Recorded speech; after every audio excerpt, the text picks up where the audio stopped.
अस्सलाम वालेकुम। मैं हूं लियाकत राजपर।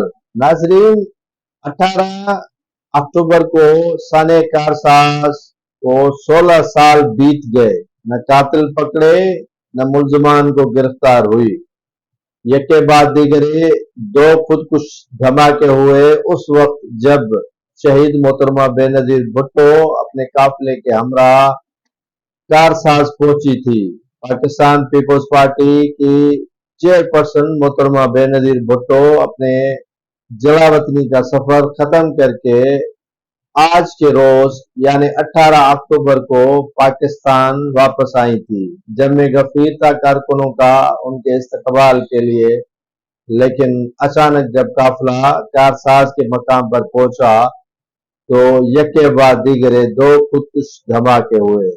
मोहतरमा बेनजीर भुट्टो तो उन हमलों में महफूज रहीं, लेकिन 180 से जायद कारकुनों ने जामे शहादत नोश की।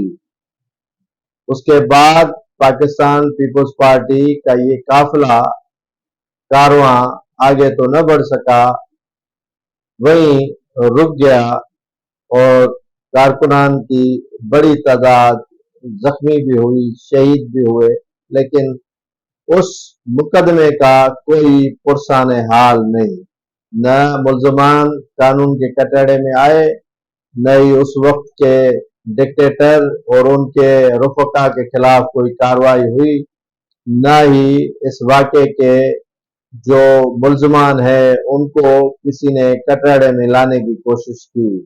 वाक़या हुआ, हो गया और मुलजमान बरी जिम्मा हो गए। ये कलदम जहादी तंजीमों पर इस वाक़े की मोर्द इल्जाम इस वाक़े का ठहराया गया, जिसके बाद ये केस FIR तक महदूद हो गया और फाइलों ही में ही आज तक बंद है।